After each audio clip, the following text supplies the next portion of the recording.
오늘 우리에게 주신 하나님 말씀 함께 나누도록 하겠습니다. 히브리서 2장 14절부터 18절까지입니다.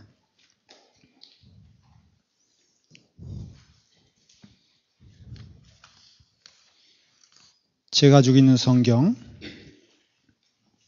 신약성경 354페이지입니다. 히브리서 2장 14절부터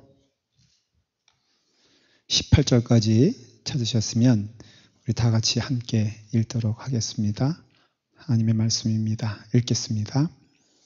자녀들은 혈과 육에 속하였음에 그도 또한 같은 모양으로 혈과 육을 함께 지니심은 죽음을 통하여 죽음의 세력을 잡은 자 곧 마귀를 멸하시고 또 죽기를 무서워함으로 한평생 매여 종노릇하는 모든 자들을 놓아주려 하심이니 이는 확실히 천사들을 붙들어 주려 하심이 아니요 오직 아브라함의 자손을 붙들어 주려 하심이라.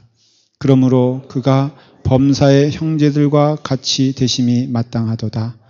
이는 하나님의 일에 자비하고 신실한 대제사장이 되어 백성의 죄를 속량하려 하심이라. 그가 시험을 받아 고난을 당하였은즉 시험받는 자들을 능히 도우실 수 있느니라. 아멘. 기도하겠습니다. 오늘 주여 말씀하여 주시옵소서.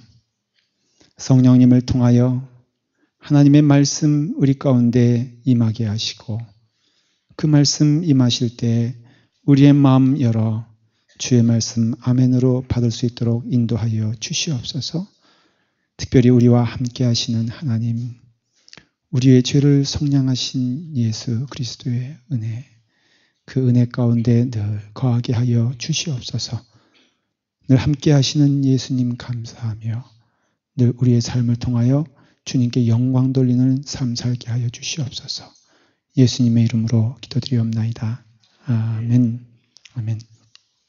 오늘 말씀은 제가 두 가지를 말씀을 드리려고 합니다. 첫째는 죽음을 이기신 예수 그리스도 우리 가운데 오셔서 어떠한 은혜를 주시는가 말씀을 나누고, 두 번째는 그 죽음을 이기신 예수 그리스도께서 늘 우리와 함께 하셔서 우리와 동행하셔서 우리로 하여금 승리케 하신다 하는 말씀을 나누려고 합니다. 예수님은 죽음을 이기신 참 하나님 되십니다. 우리는 그것을 믿습니다. 그것을 믿지 않으면 참 기독교인이 아닙니다. 신앙생활 하면서 이런 신앙의 도전을 많이 받습니다. 특별히 이단들이 많이 우리를 공격하는 것을 보게 됩니다. 그건 초대교회뿐 아니라 한국교회의 역사를 보더라도 참 많이 있지 않습니까? 제가 어릴 때만 하더라도 신앙촌, 우리 박태선이를 중심으로 한 그 이단이 판을 쳤습니다. 그리고 통일교도 그렇게 얘기할 수가 있고요. 그리고 또 여러 가지 구원파, 초막절 이런 그 종류의 어떤 이단들이 많이 우리를 유혹하고 또 우리를 혼란케 했던 것을 기억을 합니다. 그 이단들의 대부분의 그 논쟁은 뭐냐면은 예수 그리스도가 참 하나님이시냐, 그리고 꼭 그 예수님만이 하나님 되셔야 되느냐, 교주를 신격화하고 교주를 마지막 구세주라 그렇게 말을 하는 경우가 참 많이 있습니다. 요즘은 신천지가 또 많이 이렇게 또 혼란스럽게 하고 마켓에서 가서 이제 하고, 그러니까 우리가 고작 하는 일이라고는 그 마켓에서 선물 주면은 신천지가 그거 뿌리치고 안 받고 오는 걸로 우리 신앙에 대단한 표현을 한다고 생각하고 마치 균이 없는 것처럼 그렇게 그냥 혹시라도 공기라도 함께 마시면 안 될 것처럼 그렇게 행동을 합니다. 잘하는 일이십니다. 그냥 그 잘 대화가 이렇게 자신이 없거나 안 될 때는요, 피하는 게 상책입니다. 왜냐하면 전법 가운데 제일 전법이 36개 주랭랑 아니겠습니까? 그런데 그러한 그 모습을 보면서 이 신천지 사람들이 막 비웃습니다. 그 신천지가 뭐냐면은 요한계시록 21장 나오는 새하늘과 새 땅을 얘기하는 거고, 자기네가 새하늘과 새 땅이라 이거예요. 쉽게 말하면. 그리고 그 교주가 임만이라는 사람인데, 그 사람은 자기가 알파와 오메가요, 임침받은 천사요, 그 다음에 마지막 구원자요, 삼일체 가운데 성령이 자기라 이거예요. 그러니까 성자는 예수 그리스도 인정해주고, 그 성령이 누구냐? 바로 자기다. 그렇게 말을 합니다. 근데 그런 것에 대하여 우리가 막 이렇게 논쟁이 있지 않습니까? 제가 그래서 그걸 좀 조사하기 위해서 인터넷을 봤더니 댓글 가운데 이런 얘기가 있어요. 어떤 사람이 쓴 거예요. 한번 제가 읽어볼게요. 만약 신천지가 이단이라면 성경을 잘못 알고 있는 부분들을 알려주셔야 하는 게 아시는 분들이 해야 할 일들이 아닌가요? 성경을 물어보면 성경에 근거한 대답도 못 해주면서 2단이니 3단이니 하시면 안 되는 거 아닌가요? 예를 들어 초등학생이 잘못된 길로 가고 있으면 올바른 길로 인도를 해야지, 그 아이에게 윽박만 지르면 그게 어른이 해야 하는 행동인가요? 참으로 의심이 되네요. 혹시 개인적으로 궁금해서 그러는데요. 2단이 뭔 뜻인지는 알고 그 용어를 쓰시는 것인가요? 성경을 가지고 이야기를 해보아요. 꼭이요. 제가 잘못 알고 있으면 좀 알려주시고요. 누가 쓴 것 같습니까? 독실한 기독교인이 쓴 것 같습니까? 네. 제 느낌은 딱 두 가지입니다. 하나는 신천지에 몰입된 사람이 쓴 것이다 하는 것이고, 이 문투를 보니까, 이 쓰는 스타일 보니까 제가 보기엔 젊은 청년인 것 같아요. 아마도 여자 청년인 것 같아요. 이렇게 쓰는 거 보니까. 근데 이 글을 읽는 순간 제 마음 가운데 탁 도전이 되는 건, 야, 이게 마귀가 이렇게 우리를 조롱하고 도전하고 있고, 그런 거 못 느끼십니까?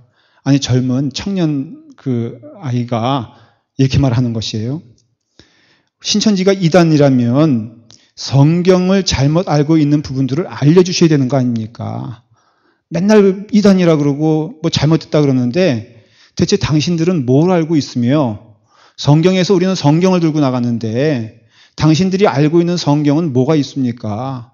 내가 이런 말을 하고 있고 우리 신천지에서 이런 말을 하고 있는데, 당신들 기독교인들, 그러면 당신들이 알고 있는 성경의 내용을 가지고, 신앙의 근거를 가지고 우리와 대화해 보세요.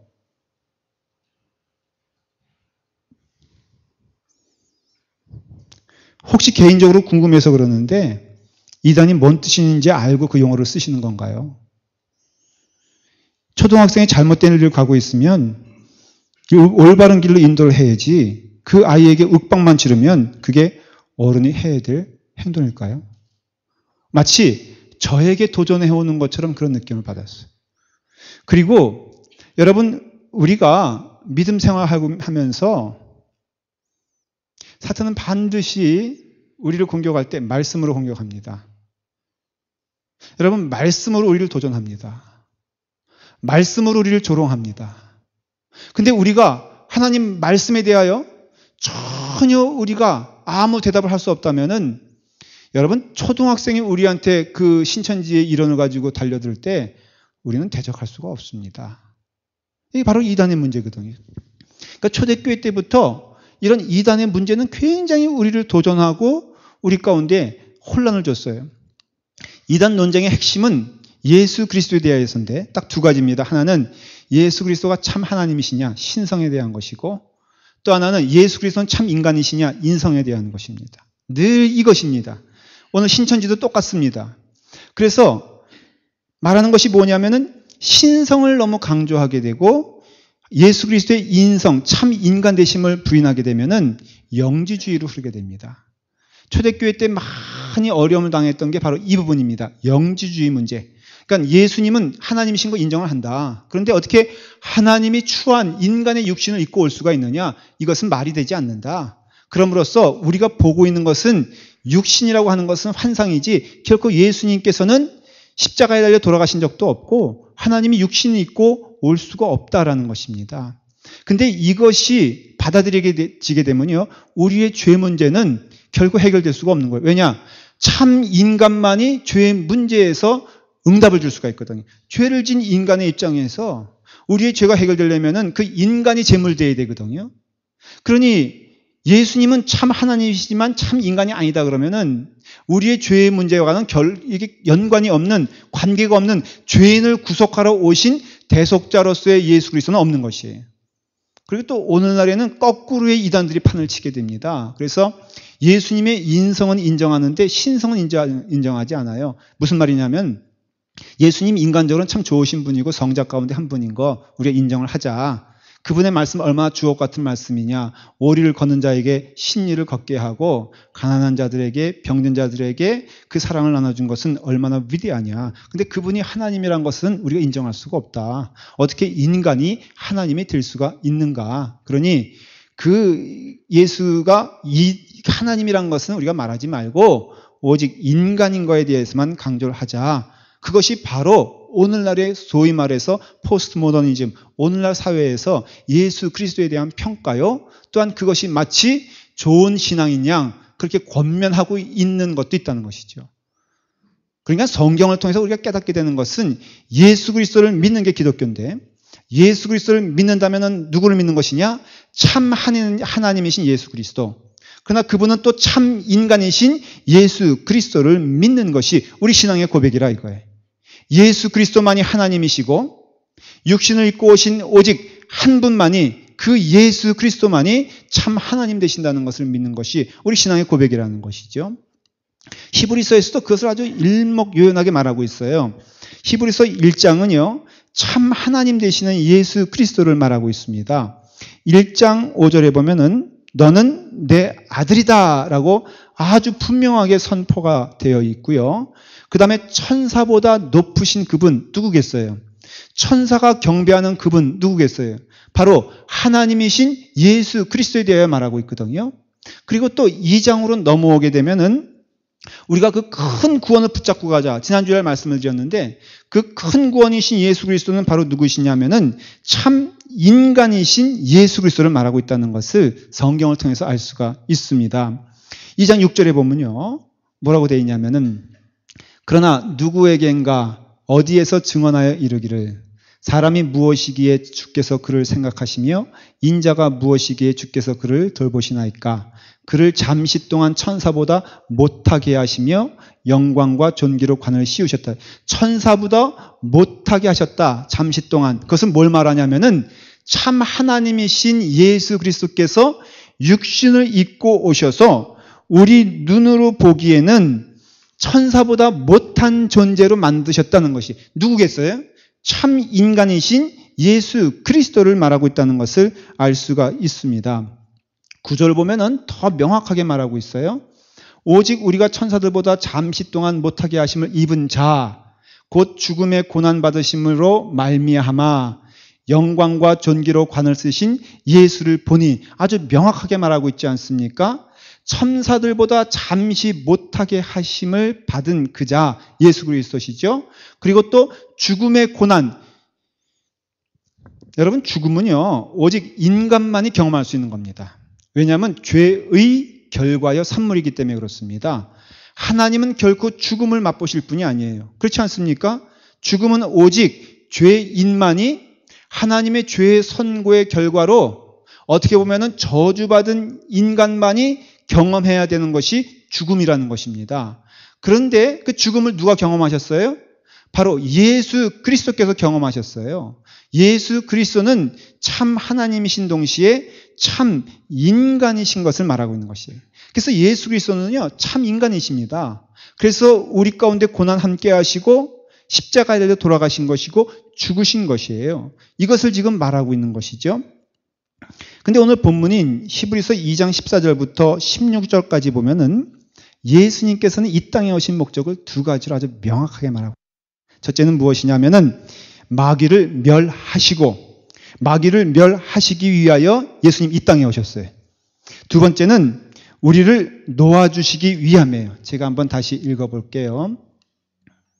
14절 보니까 죽음을 통하여 죽음의 세력을 잡은 자 곧 마귀를 멸하시고 또 15절에 보니까 죽기를 무서워함으로 한평생 매어 종노릇 하는 모든 자들을 놓아주려 하심이니 그랬어요. 그러니까 예수님께서 이 땅에 오신 목적은 하나, 사탄으로부터, 마귀로부터 묶여있는 이 세상과 우리들을 해방시키기 위하여, 마귀를 멸하시기 위하여 이 땅에 오신 것임을 알 수가 있고요.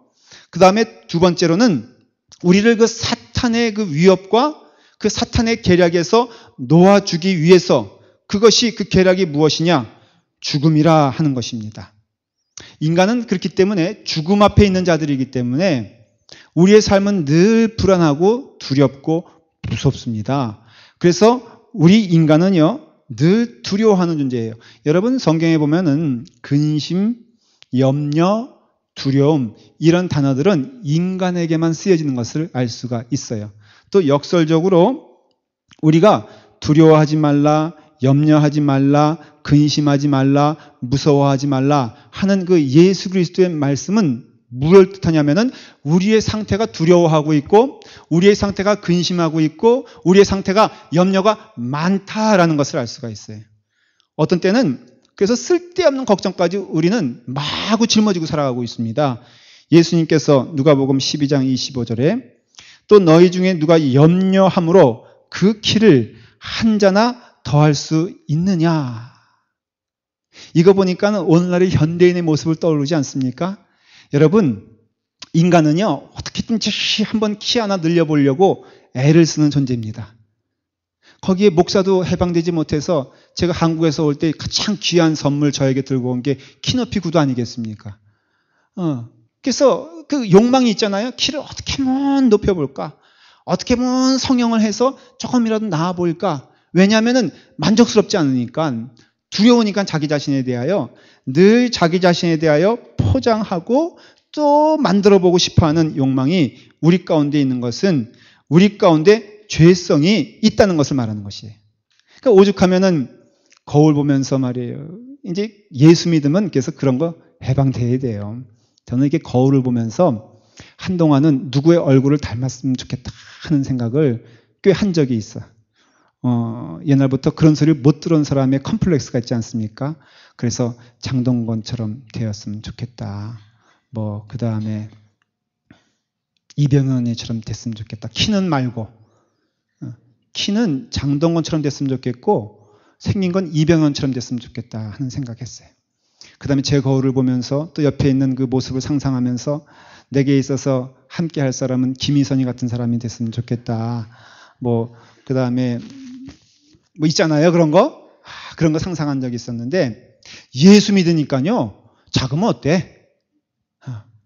예수 믿으면 우리가 해방되는 것이 몇 가지가 있는데, 첫째는 키에 대해서요. 그게 포기와는 조금 유사해 보여도 절대 포기는 아닙니다. 나름 자부심이지. 여러분 정말 감사할 줄 알아야 돼요. 비주얼리 앞에 있는 목사가 너무 흉하지 않은 것을 감사하시길 바랍니다.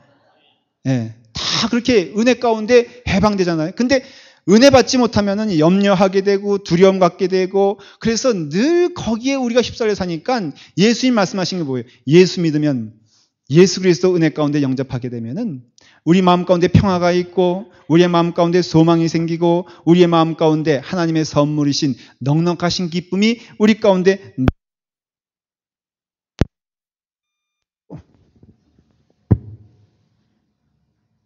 그리고 사탄이 주는 것은요, 두려움이에요.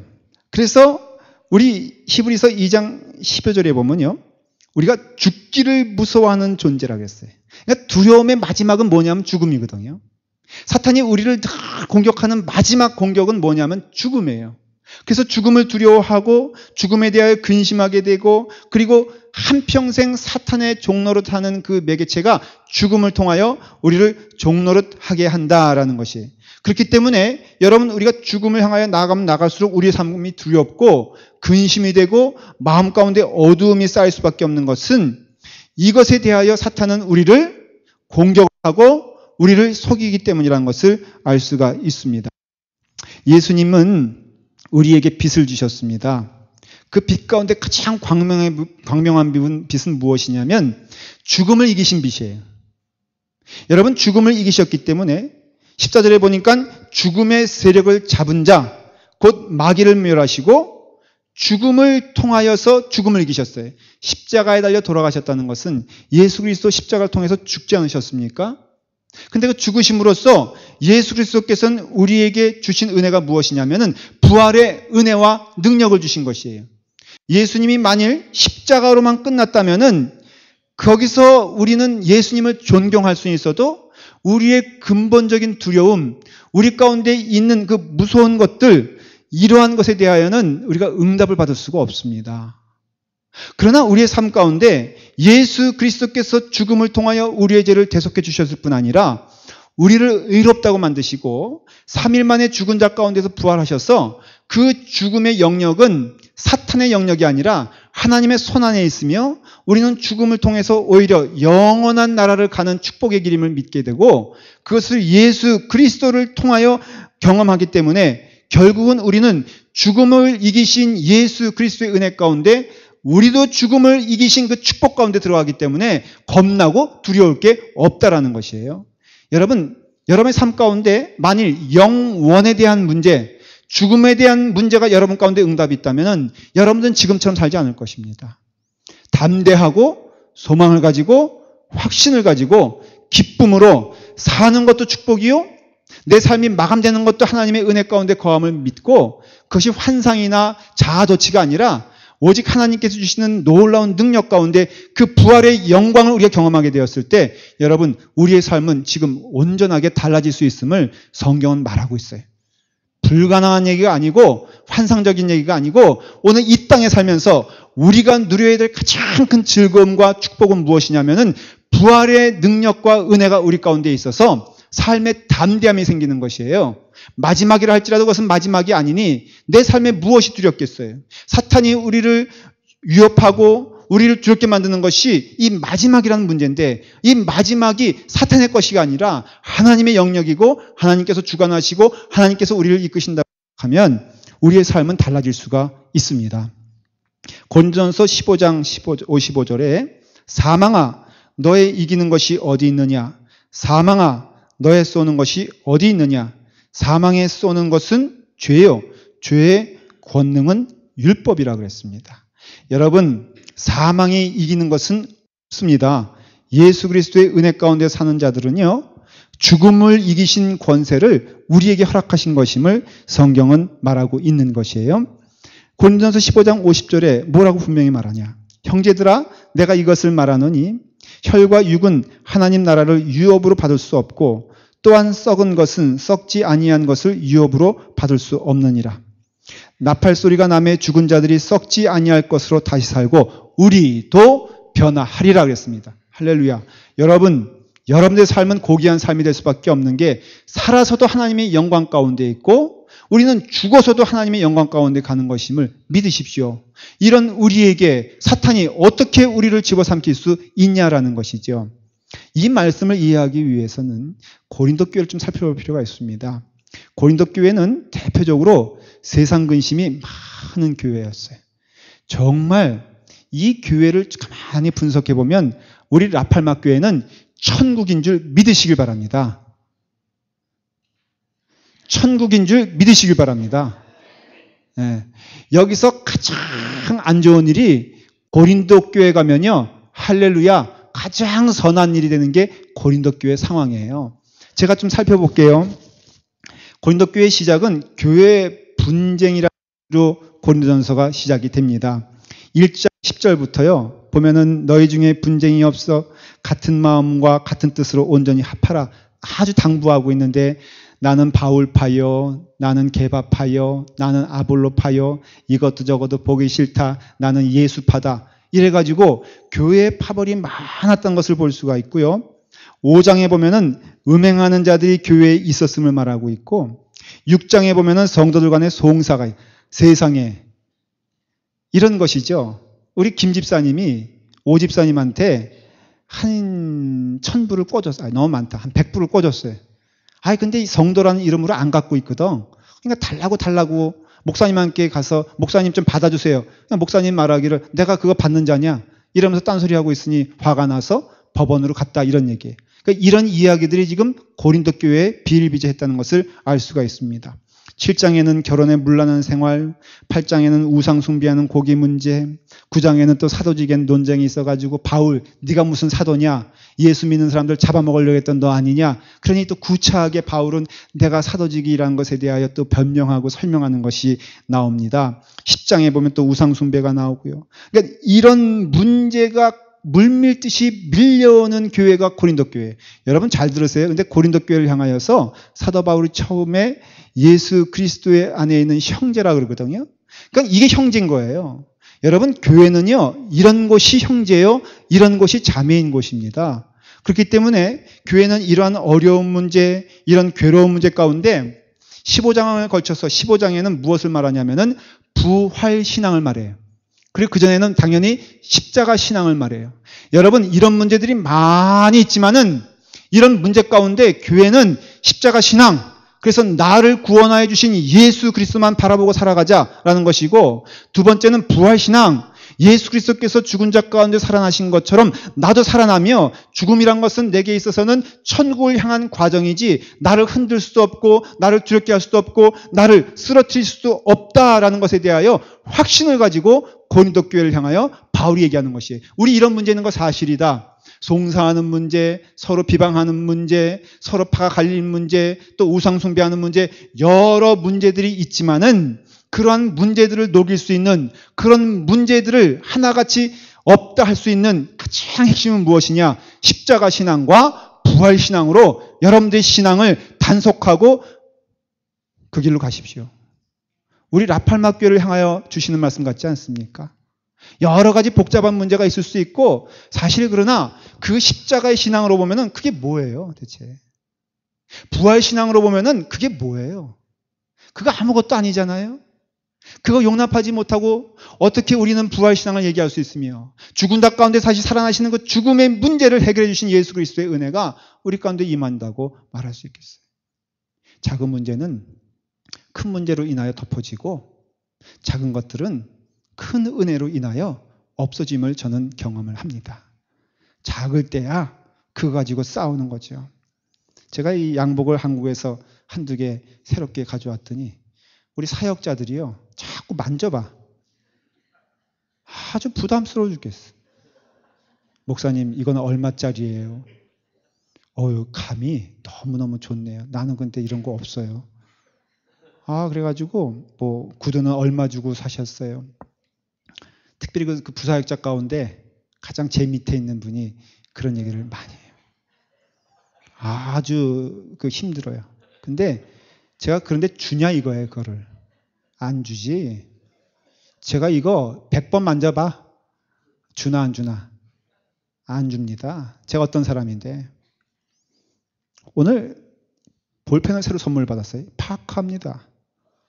이것도 넘본 거 제가 생각할 때 이것도 안 줍니다. 미리 이야기하지만. 제 손에 있는 건 절대로 안 나갑니다. 선언하건대 목사님 앞에서 괜히 만지작거리면서 좋네, 좋아 보이네, 이렇게 말씀하지 마십시오. 근데 내가 만일 내일 주님의 부르심을 받는다. 갑자기 달라져요. 일로 와봐. 양복 필요하다 그랬죠? 양복, 입던 속옷 다 줄 수 있어. 왜냐하면은 내게는 부활신앙이 있거든. 내게는 거대한 은혜가 있거든. 내게는 세상에 줄 수 없는 놀라운 은혜가 있다면은 그 나머지 것들이 아무것도 아님을 우리가 고백할 수밖에 없고, 그래서 우리를 해방시킨다. 무슨 문제에 있어서? 모든 문제에 있어서 큰 은혜를 받은 자는, 큰 구원을 누리는 자는 작은 것에 있어서는 믿음 가운데 우리가 승리할 것을 믿으시기를 바랍니다. 우리가 히브리서 2장 15절에 보면요, 종로로 타는 모든 자들을 놓아주려 하심이니 그랬어요. 그러니까 예수 그리스도께서 죽음을 이기시고 부활하신, 그래서 십자가에 달려 돌아가시고 죽음을 통하여 우리를 용서하시고 부활을 통하여 우리를 구원하신 것은 우리를 놓아주시기 위해서 종로로 타는, 뭐의 종로릇? 여러분, 죽음의 종로릇이란 것은요, 다른 말로 하면 세상에 집착하는 것 다 그거 종로릇이에요. 세상의 영광을 사모하는 것 다 그런 것 종노릇이에요. 무엇인가 나의 외향적인 것을 통하여 사람에게 자랑하고 싶은 것, 그거 다 종노릇 하는 것이에요. 여러분, 거기에 참된 행복이 있습니까? 절대 없습니다. 우리의 삶 가운데 분명한 것은 오직 참된 행복은 부활하신 예수 그리스도의 은혜 가운데 거하는 자들만 있는 것이지 그 나머지 것들은 다 거짓이요 속이는 것이에요. 사탄이 이렇게 속이는 것이에요. 종로로 타는 것이에요.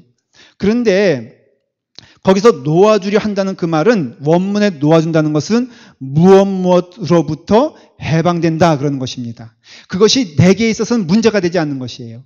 옛날에 문제가 되던 거 나를 막 비방하는 소리를 들으면은 나의 자존심을 막 이렇게 깎아내리는 소리를 들으면은 그것이 마치 폭풍처럼 나를 얽매이고 괴롭게 만드는 그런 일들이 같은 일들을 경험하게 되었을 때 거기에서 해방된 거예요. 거기서 free from something이 뭐든지 그래요. 이제는 내가 그 속에 파묻혀서 막 괴롭고 힘들고 했던 일들이 이제는 나를 보면서 오히려 보십시오. 저기 김도민이 있어요. 이전에는 내 김도민의 육신적인 모습과 내 영혼이 함께 몰입돼가지고 막 사람들이 뭐라 그러면 거기에 휩쓸려가지고 이것 해볼까 저것 해볼까. 그래서 막 머리도 말이에요. 제가 어떤 때는 머리 어떤 분들은 목사님 너무 흰머리가 많이 생겼어요. 자꾸 검은 머리를 하고 싶어. 그러다가 목사님 보기 좋아요. 그러면은 또 그냥 계속 흰머리로 갔으면 좋겠다는 기도를 해. 이렇게 살면 안 된다 이거예요. 근데 김도민이 저기 있는 거야 이제는. 그래서 보는 거야. 그래서 뭐 어떻겠다는 거냐. 네가 좀 모욕을 당해도 어떻다는 거냐. 네가 좀 약해져도 어떻다는 거냐. 부활의 하나님이 나와 함께 하시고 나와 동행하시는데 그것이 무슨 문제가 되느냐. 그 모든 것에서 해방된다는 것은요. 오해하지 마십시오. 어떤 사람으로부터 해방되는 것 아니고요. 어떤 문제로부터 해방되는 것이 아니라 그 문제에 얽매여 있는 나로부터 해방할 수 있는 축복을 하나님이 주셨어요. 그 기독교의 축복이 우리는 증명할 수 있어요. 여러분 예수 믿어도 환경이 변화되지 않습니다. 그렇지 않습니까? 예수 믿어도 어저께의 원수가 오늘 사라지는 것 아니고요. 예수 믿어도 갑자기 물질적으로 내 삶이 변화되는 것 아니에요. 근데 분명히 성경에서는 우리의 삶이 변화됐다고 말합니다. 무엇이 변한 겁니까? 내가 변한 것이에요. 죽음에 대하여 두려워하던 내가 이제는 죽음을 두렵지 않게 하고 그 다음에 모든 것에서 얽매여 속상했던 내 마음이 예수 그리스도를 믿으면은 우리는 거기서 해방되어서 그래서 어떻다는 것이냐. 내 안에 예수 그리스도가 있기 때문에 바로 이것이 주님의 은혜 가운데 주시는 축복이에요. 로마서 8장 35절에 누가 우리를 그리스도의 사랑에서 끊으리요. 환난이나 공고나 핍박이나 기근이나 적신이나 위험이나 칼이랴. 여러분 기독교인의 자부심은 여기서 나오는 것이지 결코 우리가 어떤 육신적인 모습에서 나오는 것이 아님을 깨달아야 됩니다. 목사의 권위는 영적인 것임을 믿습니다. 성도들의 권위도 영적인 것임을 믿습니다. 여러분들의 삶이 저의 삶이 그렇게 달라지지 않아도 우리의 삶 가운데 예수 그리스도 안에 있는 자들은 우리가 사탄의 영향으로부터는 해방된 자요. 주님의 영향으로부터는 충만히 받는 자임을 우리가 기억하셔야 됩니다. 그래서 우리가 두려움, 근심, 염려, 자존심 이런 문제에서는 해방된 자요. 주님이 주시는 평화와 은혜와 기쁨과 소망에 있어서는 참된 은혜와 소망을 누리는 자임을 우리가 고백해야 되고 그 기쁨이 우리 가운데 있을 때 우리가 참된 성도라고 말할 수 있는 것이죠. 주시는 축복이 이것이 아니겠습니까? 우리 주 예수 그리스도께서는 우리에게 있어서 죽음을 이기게 하신 권세자이십니다. 우리에게 있어서 죽음을 이기셔서 우리로 하여금 또한 죽음을 이길 수 있는 은혜와 축복을 주셨기에 아니 죽음을 이기는 우리가 무엇이 두렵고 무엇이 근심이 되며 무엇이 염려가 되며 무엇이 자존심 상하며 무엇이 우리의 삶을 흔들겠습니까? 여러분들에게 그런 은혜가 있어야 돼요. 두 번째는 예수 그리스도께서 우리에게 오심은 우리와 함께 하시기 위하심입니다. 주님 오시는 육신을 입고 오신 두 가지 목적이 하나는 죽음을 이기심으로 우리를 죽음에서 해방시키기 위함이요. 두 번째는 오늘 본문 18절에 나와 있는 같이 한번 읽어볼까요? 히브리서 2장 18절에 읽겠습니다. 그가 시험을 받아 고난을 당하였은즉 시험받는 자들을 능히 도우실 수 있느니라. 이사야서 53장에는 이미 오실 예수 그리스도에 대하여 예언하고 있는데 그는 주 앞에서 자라나기를 연한 순 같고 마른 땅에서 나온 줄기 같아서 고운 모양도 없고 풍채도 없은즉 우리가 보기에 흠모할 만한 아름다운 것이 없도다 그랬어요. 실제로 예수님은 가장 작은 고을인 베들레헴에 태어나셨고 그 작은 고을에서도 말구에 태어나셨습니다. 그래서 아주 작은 곳, 낮은 곳, 바로 그곳에서 태어나셨고, 예수님의 고생은 말로 할 수가 없어요. 어릴 때부터 생명의 위협을 거치셨고, 부모, 아버지를 일찍 여의셨으며, 형제들에게 미친 사람이란 소리 들었고, 동네 사람들에게 배척을 당했고, 그리고 또 제자들에게 배신을 당했으며, 결국에는 비참하게 십자가에 달려 돌아가시기까지 했습니다. 육신의 고통을 체휼하신 분이 아니고, 그리고 또 육신의 고통 가운데 거하시는 가운데서도 영혼의 고통도 경험하시고 하나님으로부터 버림받는 그런 경험까지 하셨습니다. 우리 인생으로 말하면 아주 밑바닥이라고 할 수 있는 밑바닥까지 경험하시고, 그리고 그런 고통 가운데 거하셨어요. 오죽하면은 본인 스스로도 누가복음 9장 58절에 예수께서 가라사대 여우도 굴이 있고 공중의 새도 집이 있으되 인자는 머리 둘 곳도 없다 그랬습니다. 여러분 상상이 되십니까? 예수님은 집이 없으셨어요.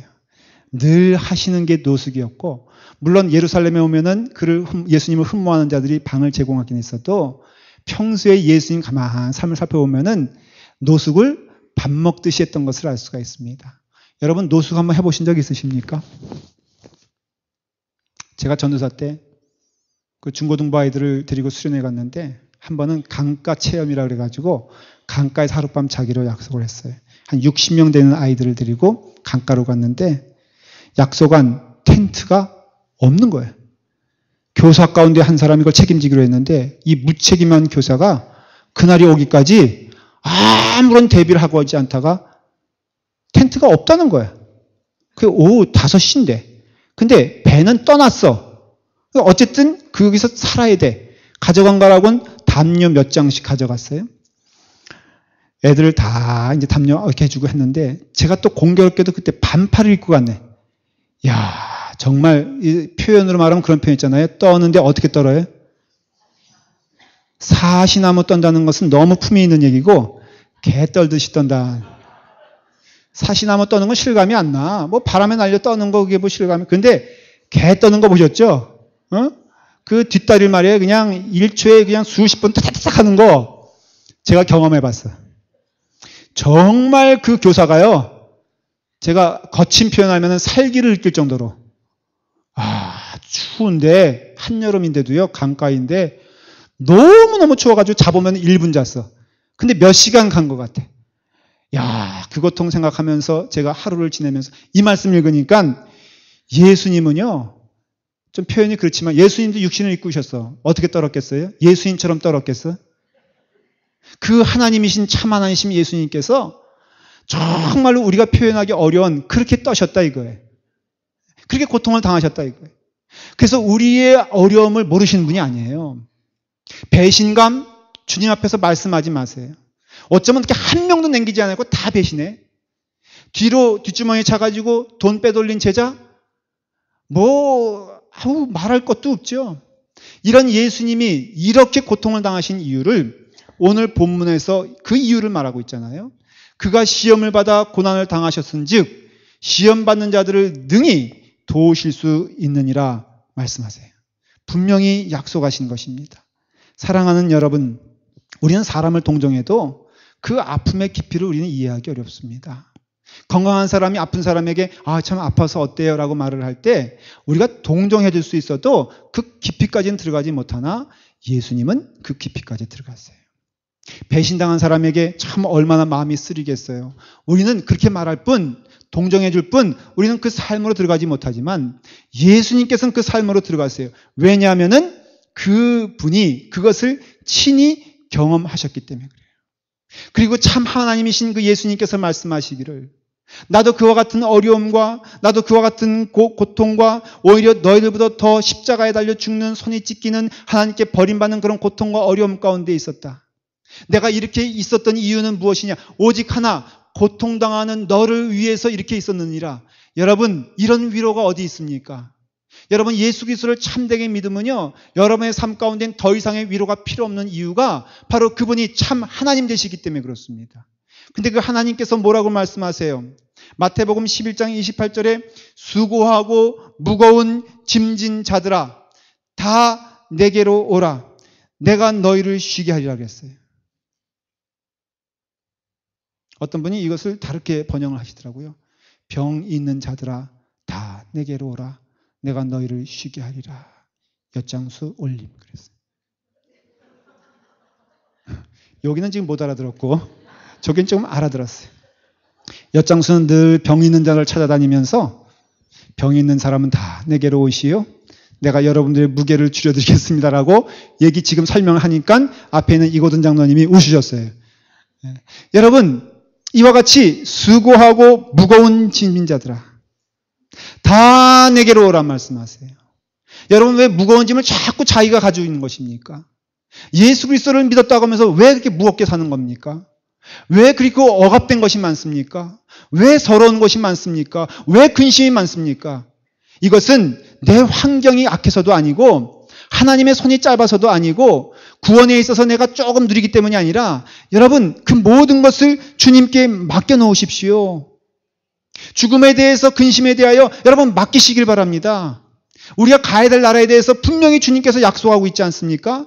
그러면 죽음을 이기신 그 권세와 그 은혜가 우리 가운데 있으면 무엇을 두려워하며 무엇을 근심하며 무엇을 속상하겠냐는 것이. 다시 한번 말씀드리고 말씀을 마칠게요. 수고하고 무거운 짐진 자들아 다 내게로 오라. 내가 너희를 쉬게 하리라. 이 귀한 말씀이 오늘 우리 가운데 은혜가 되기를 바랍니다. 그가 시험을 받아 고난을 당하였은즉 시험 받는 자들을 능히 도우실 수 있느니라. 좋으신 하나님께서 육신을 입고 이 땅에 오신 그 수치와 그 모욕을 감당하시는 것은 오직 하나 시험 가운데 거하는 자들, 어려움 가운데 거하는 자들, 고통 가운데 거하는 자들에게 오늘 주의 복음으로 해방되라고 승리하라고 하나님의 은혜 가운데 거하라고 약속해 주신 말씀이 우리 가운데 있습니다. 죄인들을 위하여 주님 찾아오셨네. 주 안에 생명 있네. 예수 안에 생명 있네. 주님이 빛이 되시네. 예수 안에 생명 있네. 주님이 빛이 되시네. 함께 찬양하겠습니다.